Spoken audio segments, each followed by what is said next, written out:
acts as an interface between the software and the computer hardware. It is a specialized set of programs to manage the overall functioning of a computer and its resources. An operating system controls and monitors the execution of other programs and applications. It performs basic tasks such as recognizing input from the keyboard, sending output to the monitor, managing files and directories on the storage devices, and controlling peripheral devices. Some common examples of operating system are Windows, Macintosh, Mac, Linux, DOS, and Unix. Now have a look at the various functions of an operating system.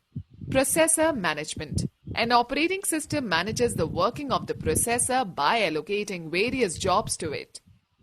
It also ensures that each process and application receives enough time by the processor to function properly.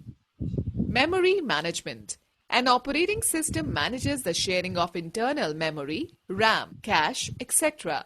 among multiple applications. It also takes care of the fact that one process should not consume the memory allocated to another process. An operating system has to make efficient utilization of different types of memory, RAM, cache, etc. within the system to ensure the proper execution of every process.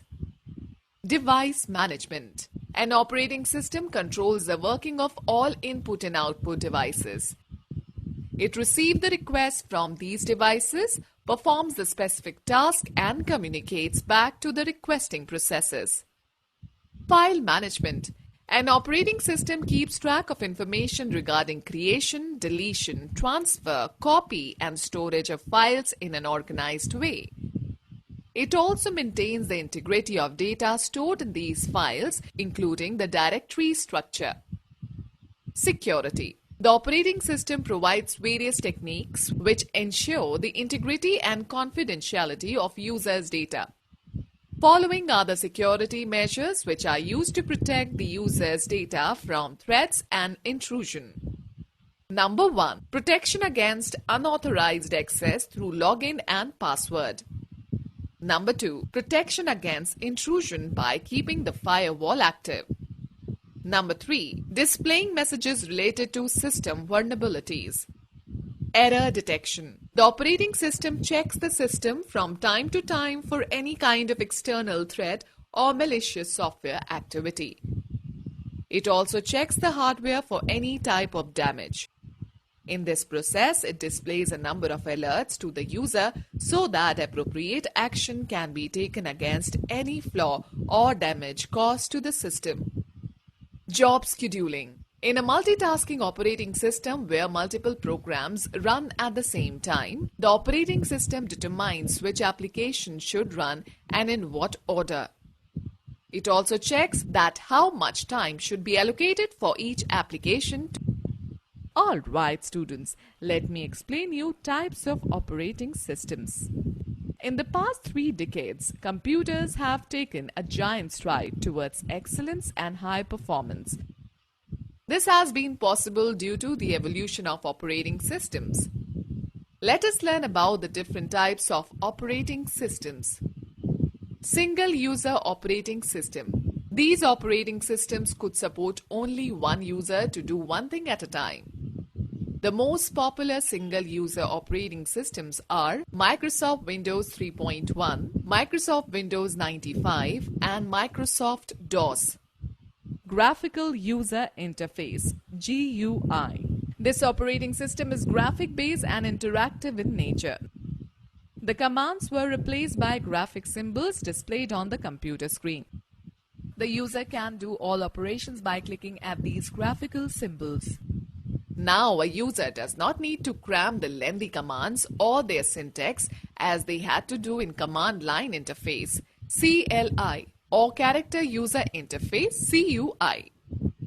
Examples of GUI are Windows operating system, Mac OS, Linux, etc. Multi-user operating system. Multi-user operating systems allow more than one user to use the same computer at the same time.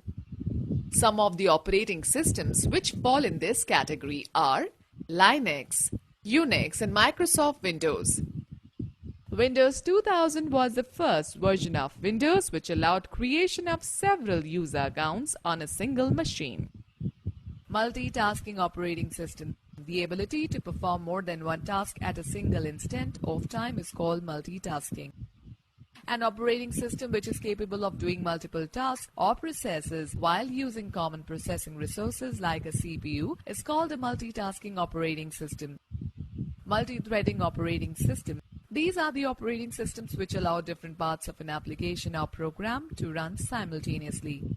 The feature of multi-threading can delay the execution response of certain process. For example, if you host a game server on LAN, your friends will utilize different parts of the same game by connecting to your machine at the same time.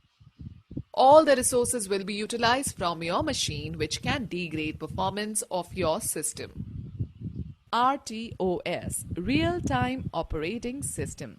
RTOS is designed to handle real-life scenarios and problems. Such operating systems have the capability to prioritize the processes, minimize execution time, and work independently. Whenever you book an air ticket online, you are actually communicating with a real-time machine which is handling your data independently, giving you instant response and securing your information while maintaining the same features for every customer who is online at that moment. Distributed operating system. Distributed operating system runs on computers which are located in different geographical areas, interconnected through a network. It controls these interconnected systems and makes them appear as a single computer. It allows all the linked machines to access data, software, and process tasks over a network of geographically dispersed computers. So I think it is clear to everyone now. Operating